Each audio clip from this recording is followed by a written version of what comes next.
The following is a presentation of 912 Sports.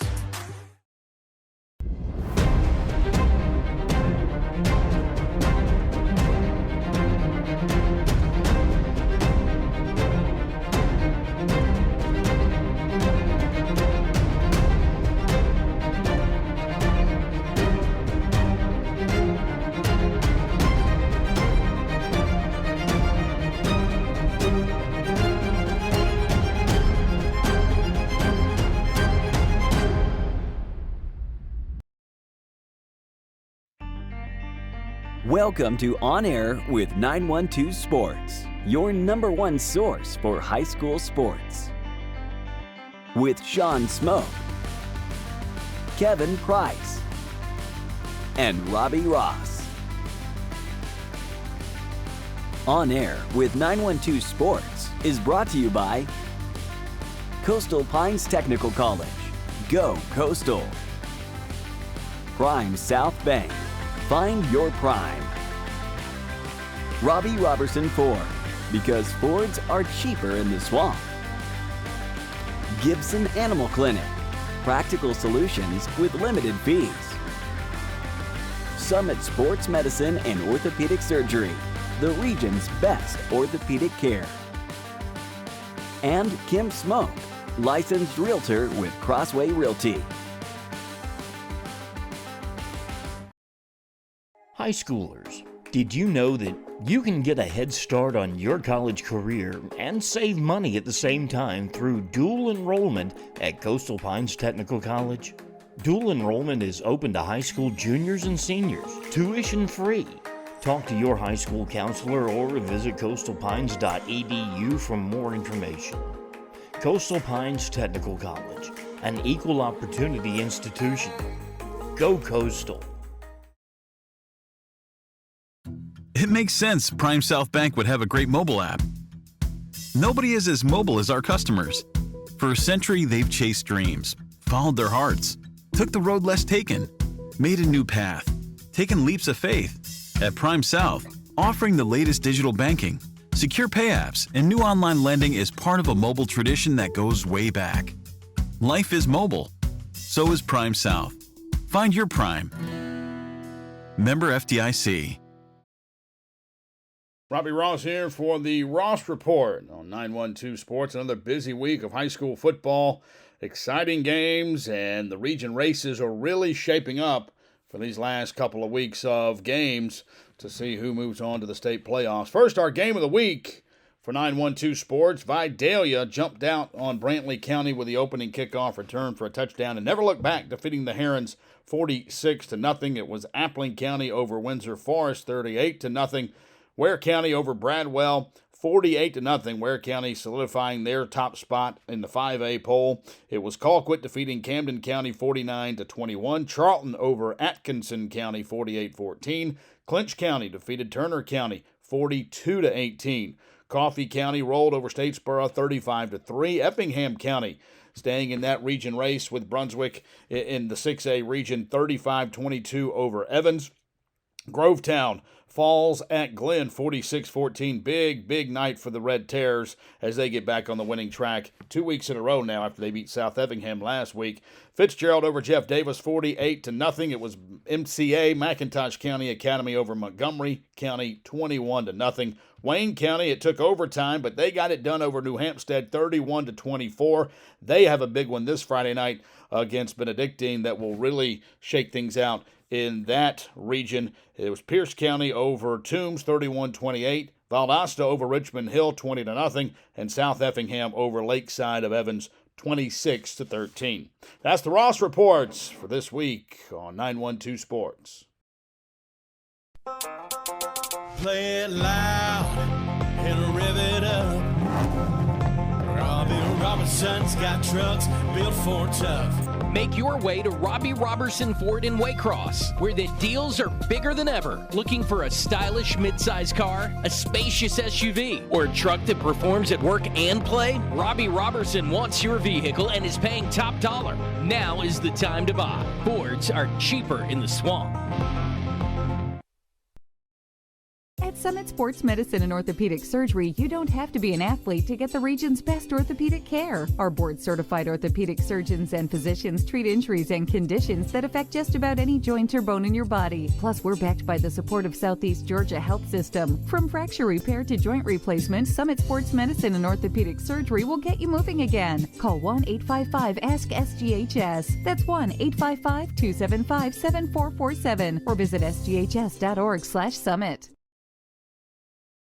Hello everybody, Kevin Price for On Air with 912 Sports. This past Friday night I was out at Glenn County Stadium for Glenn Academy's homecoming game against Grovetown, and it was a great night for Tarrytown as the Red Terrors rolled to a 46-13 victory over the Warriors out of the Augusta area. With the win, Glenn evens its record at 500, 4-4 on the season, and also 2-2 in Region 2 6A play, with 2 more region games to go and an off week scheduled in between. But this was a great night for the Red Terrors all the way around. No question, their most complete game of the season when you talk about what they did on offense, defense, and special teams. All 3 phases of the game contributed to this Glenn victory with some big plays, and it started right on the opening kick with Glenn's special teams having another big night, getting it started with a 99-yard kickoff return by sophomore running back Greg Peacock to open that game with a bang for the Red Terrors.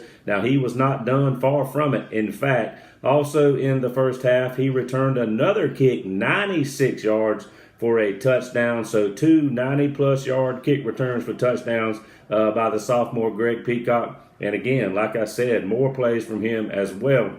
Also caught a touchdown pass out of the backfield in the first half for Glenn Academy, a 21-yarder on a wheel route from senior quarterback Tyler Devlin. So that was his, gave him 3 touchdowns on the night. Peacock ended up with 97 yards rushing on 22 carries. So a big night for Glenn Academy's sophomore running back. And speaking of Glenn's special teams, let's stay right there. Another big special teams play for them in the first half. For the second week in a row, Glenn blocks a punt, and for the second week in a row, it was the same guy doing it. Daniel Smiley got his hands on a punt there for the Warriors early in the first half. That set up a Glenn touchdown. Last week they scored directly off the block punt. This time it sets up a touchdown. The touchdown was a 16-yard pass, I should say, from Tyler Devlin to Hank Noonan.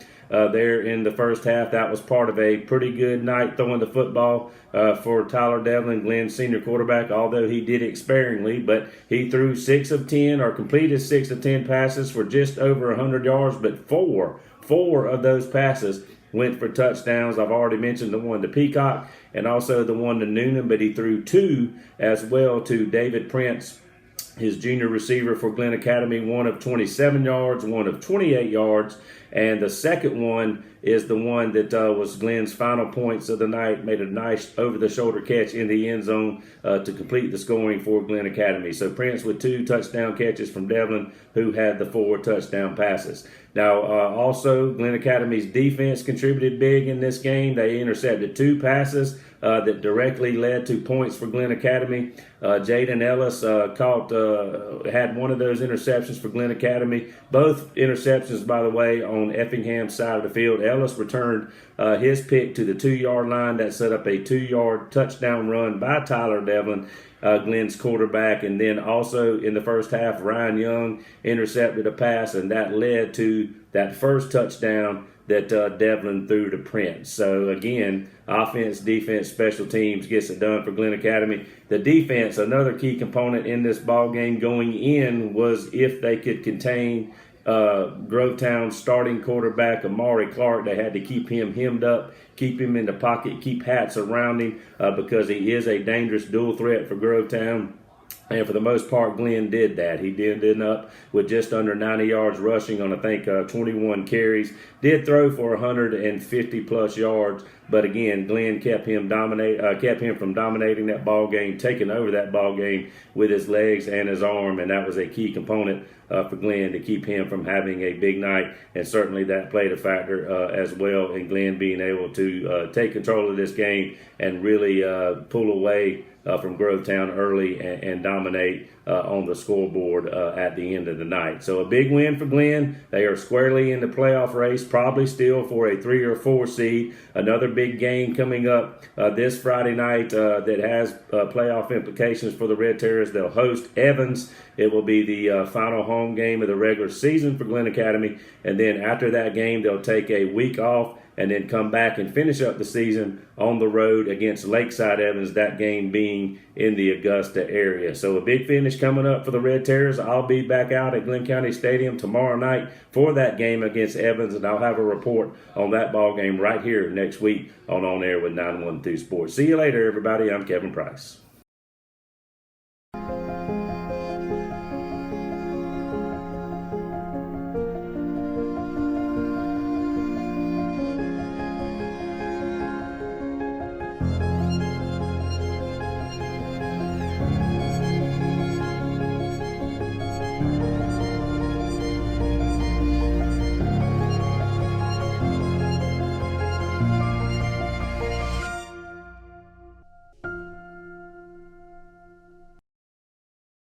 Gibson Animal Clinic is ready to help with your animals. From cats to dogs to horses, we treat them all. Call on us for grooming, bathing, boarding, and more serious things like surgery, dentistry, spay, neuter, immunizations, heartworm prevention, flea control, complete lab testing, radiology, preventive health care.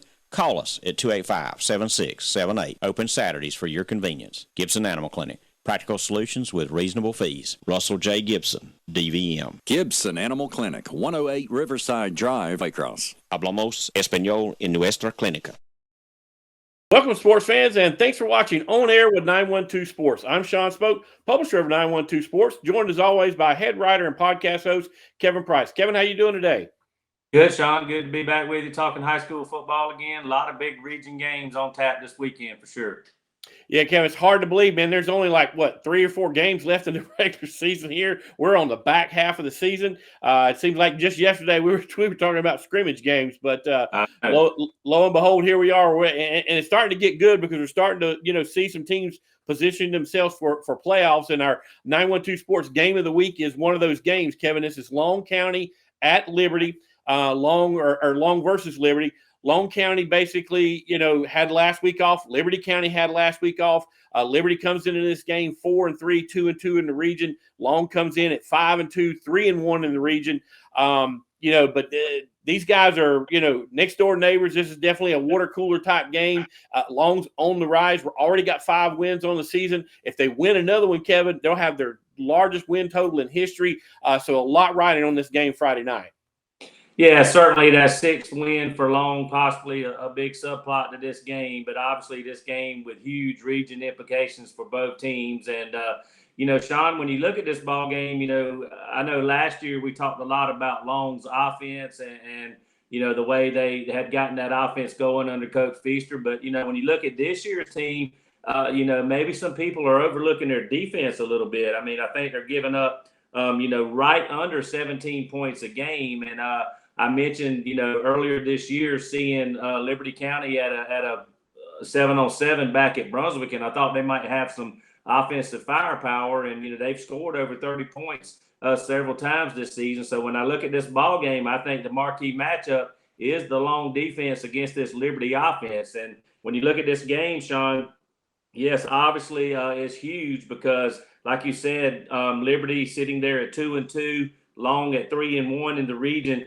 Long maybe has a little bit tougher schedule left, because they play Calvary Day and also Johnson, whereas Liberty plays Beach and Savannah Christian. Savannah Christian and Calvary Day look like they should finish 1-2, but, Long and Liberty certainly right there in the mix for those 3rd and 4th spots, if nothing else. So this game certainly reigns, large in the overall picture of things, and both teams can certainly boost their playoff chances by winning this one for sure. Yeah, and like I said, that was going to go a long way to see who is going to make the playoffs and who might be sitting at home, in that region. So, like I said, I got my fingers crossed there for Coach Feaster to get at least the 6 wins, even if it doesn't happen this week. Maybe it'll happen later in the season, but definitely going to be a good one there Friday night between Long and Liberty. But moving right along, Kevin, another big region contest. Vidalia at Applin. Applin's sitting there. They're the big dog in that region, that AA region. But Vidalia inexplicably, Kevin lost one to Tatnall here a couple weeks ago. Not real sure what went on that night, but that Vidalia was unbeaten coming into that game. Tatnall was able to get them, so they've got that one loss in the region. But listen, Vidalia put a beat down on Brantley County this past Friday night. I was really shocked by that score. I thought Brantley had a shot in that game, but Kevin, I believe the score was like 46-6 or something like that. I mean, a really, really just a decisive win there for Vidalia. So Vidalia comes into Appling, guns a-blazing. So it could be a tough matchup for Appling County. Yeah, and Appling, of course, coming off the big 38-0 win over Windsor Forest. That's their first shutout of the season. They are 5-1, 3-0, and the big win certainly for them was just a few weeks back over Pierce County. And to make that win count, they need to finish out, Sean, undefeated, get the number 1 seed in the region to make that win mean what it should mean. Now, when you look at Vidalia, the game kind of hanging over their head is still that Tatnall game. And we'll see exactly how large it looms when it's all said and done. But that was that 13-7 loss midweek, that week of the storm. They came back with a vengeance last week, as you mentioned, 46-6 over Brantley. I think it's safe to say they took their frustrations out on the Herons. But when you look at this finish, boy, they have an amazing final 3 ball games: Appling, Pierce, and Toombs. And because of that loss to Tatnall, they probably got to win one of these final 3 games, depending on how everything else shakes out. You would just look at the schedule and say, well, the most likely one is Toombs, but of course that's a rivalry game as well. So that is what it is. And here they are with a chance to, certainly help themselves in a big time way this week if they were to beat Appling. So a key final 3 games starting right here with this game for Vidalia. And again, for Appling to make that Pierce County game count, you got to finish out with all wins. Yep, definitely got to run the table, so to speak. But, hey, we'll move right along. We've got Bacon going to travel over to Pelham. Bacon coming off a bye week. Bradwell's going to travel to Statesboro. Kevin, these 2 teams lost in a big way. They did play the best 2 teams in the region last week, but you're talking about 3-point score between the 2 football teams there this past Friday night. So both of these teams got to get their offenses rolling. Tatnall at Brantley. This is going to be another region, game there in that AA region. Very, very important. We'll see if Tatnall can keep things rolling, or if Brantley can get back on the, on the winning side. Then you got Brunswick's going to travel down to South Effingham. South Effingham coming off a big region win this past Friday night. I believe they beat Lakeside Evans, which a lot of people didn't think would happen. So South got them a region win. See if they can keep it going. But, oh, by the way, you got to play the number 1 team there, that 6A region. And that brings us, Kevin, to Valdosta and Camden. Valdosta played Richmond Hill this past Friday night. Camden had to go over to Colquitt. Kept it kind of close there for a little while, but Colquitt, being the number 2 team in 7A, stretched it out there. And of course, Valdosta was able to get that 20-0 win over Richmond Hill. But listen, that's a long haul from Valdosta to St. Mary's, Georgia, or to Kingsland, Georgia, to where this game's going to take place Friday night. So we'll see if Camden can sneak in there and snatch one away from Valdosta. Well, certainly you would like to think that being at home, being in the friendly confines of Chris Gilman Stadium will help the Wildcats, will be worth something. And this is only Valdosta's second road trip out of town. They went to Warner Robins early in the season, and then, went across town to play Lowndes. That was a road game, if you will, but that's kind of like Glenn playing Brunswick. You just get on the school bus and drive a few miles and you're there. But when you look at this Valdosta team, Sean, it all obviously starts with their defense. I mean, they posted that shutout against Richmond Hill last week. That game was scoreless at halftime, and Valdosta outscored them 20-0. But when talking to Coach Heron, because it really Richmond Hill didn't seem to move a lick, it felt like Valdosta was controlling that ball game, and they actually had over 400 yards of offense, just couldn't punch it in the end zone in the first half. And I asked Coach Heron about the Valdosta defense and what scheme they might line up in, and he kind of said they line up in all kinds of things, but they basically just say sick them, and that's basically where it all stops and starts, or starts and stops. And with Valdosta, I mean, you got to be able to move the ball. You got to take advantage of whatever opportunities they give you, and they're not bad on offense either, Sean. They're pretty balanced offensively. I think last week over 200 yards passing. Also over 200 yards running. They played that game last week without their top 2 running backs and turned to another little kid who's, about 5'6", and maybe 150 or 60 pounds, but he ran for about 170 yards. So this Valdosta team, tough once again. Coach Felton doing a good job after the mess he inherited from Rush Probst and the probation they had last year. But obviously, Camden's going to have to deal with that salty defense and find a way to put some points on the board, and then rely on their own defense, which got it moved up and down the field on them last week by a really good Colquitt County offense. And a lot of people feel like 7A's coming down to Colquitt and Beaufort. And I tell you what, though, if Valdosta were to win this one, next week in Valdosta, I believe it's Colquitt against Valdosta, and you're talking about a dynamic matchup with Valdosta's offense or Valdosta's defense against that Colquitt offense. But let's hope Camden County can kind of upset the apple cart and get a big win here this Friday night. Yeah, but you're right, Kevin. If Valdosta does win that game next week is going to be huge there at Bazemore Hyder Stadium for sure. So, but anyway, we'll move right along. We've got Charlton this week's going to be open as they get ready to make their stretch run. Atco is going to travel over to Clinch, and Coffee is going to be at Jenkins. So Coffee got to go into Savannah and take on a pretty salty Jenkins team. So we'll see what happens there. But hey, let's take a break. We'll pay a few bills and come right back here with some more previews to the games on 10/21. You're watching On Air with 912 Sports. It makes sense Prime South Bank would have a great mobile app. Nobody is as mobile as our customers.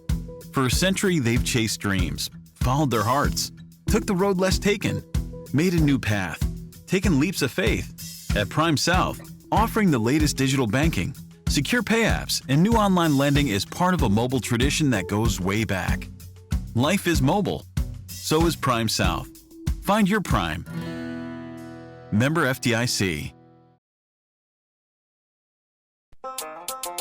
Play it loud and rev it up. Robbie Robertson's got trucks built for tough. Make your way to Robbie Robertson Ford in Waycross, where the deals are bigger than ever. Looking for a stylish midsize car, a spacious SUV, or a truck that performs at work and play? Robbie Robertson wants your vehicle and is paying top dollar. Now is the time to buy. Fords are cheaper in the swamp. High schoolers, did you know that you can get a head start on your college career and save money at the same time through dual enrollment at Coastal Pines Technical College? Dual enrollment is open to high school juniors and seniors, tuition free. Talk to your high school counselor or visit coastalpines.edu for more information. Coastal Pines Technical College, an equal opportunity institution. Go Coastal. Welcome back, sports fans, and thanks for watching On Air with 912 Sports. I'm Sean Smoke, joined by Kevin Price, and we're going to get into the second half of the previews to 10/21 games here in the 912. We'll start off with Effingham County. Effingham coming off a big win this past Friday night, but they're going to be open. They're enjoying a bye week. Then we've got Frederica is going to travel over to Statesboro to take on Bullock Academy. And then a game, Kevin, is really going to come down to some big implications here for playoff seeding, and that's Evans at Glenn. This game is going to be there in the friendly confines between the bricks at Glenn County Stadium. Evans coming off a loss to Effingham, Glenn coming off a big win over Grovetown. But this game, Kevin, is really, really important to Glenn as far as where they may seed going into the playoffs. Yeah, for sure. In the loss column, Glenn sitting in the fourth hole right now with 2 losses. Lakeside, Evans sitting in the third hole with 1 loss. But in the win column, Glenn tied for third with the 2 wins. So, played one more region game than Lakeside. But, obviously a big game for both teams, a pivotal game when you look at how this thing may shake out. With head-to-head matchups and whatnot. Glenn with 2 games to go. This one against Evans, the off week next week. Then they'll finish on the road up in Augusta against Lakeside Evans. But last week, Sean, Glenn played without question his most complete game of the season. Offense, defense, and special teams. Special teams got it going for them. Greg Peacock, a 99-yard kickoff return to start the ball game, but he was not done. Far from it. Also returned a 96-yard kick for returned a kick 96 yards for a touchdown, had 97 yards rushing, caught a touchdown pass. Tyler Devlin threw the ball sparingly, but threw, I think, 4 touchdown passes to David Prince. The defense came up with a couple of turnovers, 2 interceptions that they turned into points as well. So in all 3 phases of the game, Glenn had some big plays. And a big key in the ball game that we talked about last week was, keeping the Grovetown quarterback, Amari Clark, from taking over the ball game. He still got his yards, right at 90 yards rushing. I think he had over 150 yards passing. He's a good athlete, there's no question. But Glenn kept him hemmed up, kept him from, getting outside, dominating that game with his legs, and, kept some pressure on him. And like I said, intercepted those 2 passes. So did a good job of keeping him contained. And, this Glenn team may be starting to, make some strides at the right time. The schedule's lightened up a little bit. Certainly they played their first 2 region games against Brunswick and Effingham, who look like, they're going to finish 1-2 in some order in the region. So, Glenn's taking advantage of the lighter schedule, and some of their young kids are starting to gain confidence and learn what they're supposed to be doing. So hopefully that momentum from last week will carry over into these final 2 ball games, and Glenn can make another playoff appearance. It would be the 9th in a row, I think, under Coach Rocky Hidalgo, and I think they're 14th in a row overall. So that is important in terms of the overall program. Right, Kevin. And that last game of the season between Lakeside Evans and Glenn could loom large for the Red Terras. But we'll move right along. We've got Worth going to travel over to Jeff Davis. Jeff Davis still winless on the season, Kevin. Hard to believe that that's the case, but it is, and it's not going to get any easier Friday night with Worth County coming into the Pinelands. ECI is going to travel over to MCA. Big important game there for the Buccaneers. So we'll see if they can get it done. New Hampstead is going to travel up to Islands. New Hampstead with a chance to get back in the winning column after losing that tough game to Wayne County this past Friday night in overtime. That brings us to Windsor Forest and Pierce County. Kevin, it's hard to believe that this is actually a rematch from last year's first round playoff game, as Windsor Forest came in as a 4 seed and Pierce was a 1 seed, going into the AAA playoffs. And both of these teams moving down. Now they're in the same region. Windsor Forest struggling a little bit this year, lost their quarterback, I think, early in the season. And it's kind of, made them put together a makeshift offense. Appleton was able to have their way with them last Friday night. Not going to get any easier for the Knights this Friday night as they got to go to Bearville and take on Pierce County. Yeah, and Pierce, if you look at that Appling score, they took care of Windsor Forest last week. I think it was 38-0 that we mentioned earlier. So if you're into comparative scores, you would think that Pierce would win by, at least somewhere around that same neighborhood. This is kind of one of those games where hopefully Pierce can get up, get rolling, maybe get some younger kids some playing time as well. Other kids have been on the practice field too, get them some good experience, maybe look for some depth that you might need. If you're going to work on some things, again, go ahead and get up in the ball game and maybe work on some things that, you're going to need later on down the line. So certainly Pierce needs to take care of business, but this should be one game they should win going away. Yeah, and they can't play tight like they did last week. Only getting out of there with a 3-point win over Toombs County when Toombs came calling. But listen, that Toombs County team, we know that they're really, really good. The record doesn't exactly show it, but these guys can play with anybody.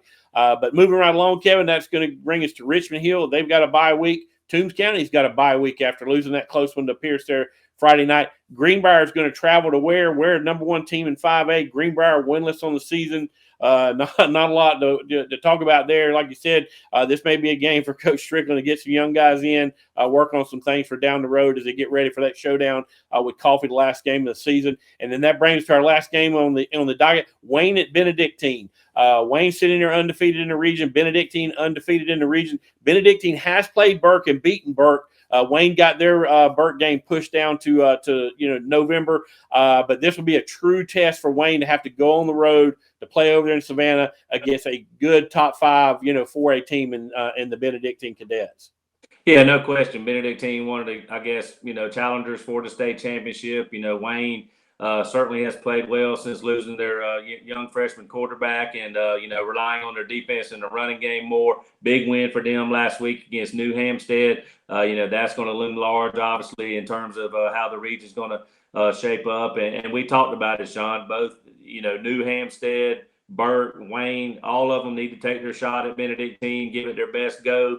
But how they played against each other, New Hampstead, Wayne, and Burke, could very well decide the number 2 seed if none of these teams were able to beat Benedictine. So here's a golden opportunity for Wayne to go out, Don't leave anything behind. Give it your best effort, and however it shakes out, move on. And we'll see if Wayne can hold their own against Benedictine again. It's going to really come down to, I think, the Wayne defense being able to slow down Benedictine and give their offense a chance to possibly win the ball game for them late in the ball game. Yeah, just got to keep it close there in the fourth quarter and take a shot. But it's a tough task because, like I said, Benedictine, top 5 team there in 4A, and defending state champs and possibly could be right back in that game, at the end of the year. So, really talented team over there in Savannah. But Kevin, that's going to wrap it up for all the games in the 912 here for this 10-21 preview. But we'll be right back here with more On Air with 912 Sports after these messages. Gibson Animal Clinic is ready to help with your animals. From cats to dogs to horses, we treat them all. Calling us for grooming, bathing, boarding, and more serious things like surgery, dentistry, spay, neuter, immunizations, heartworm prevention, flea control, complete lab testing, radiology, preventive health care. Call us at 285-7678. Open Saturdays for your convenience. Gibson Animal Clinic. Practical solutions with reasonable fees. Russell J. Gibson, DVM. Gibson Animal Clinic, 108 Riverside Drive, Waycross. Hablamos español en nuestra clínica. At Summit Sports Medicine and Orthopedic Surgery, you don't have to be an athlete to get the region's best orthopedic care. Our board-certified orthopedic surgeons and physicians treat injuries and conditions that affect just about any joint or bone in your body. Plus, we're backed by the support of Southeast Georgia Health System. From fracture repair to joint replacement, Summit Sports Medicine and Orthopedic Surgery will get you moving again. Call 1-855-ASK-SGHS. That's 1-855-275-7447 or visit sghs.org/summit.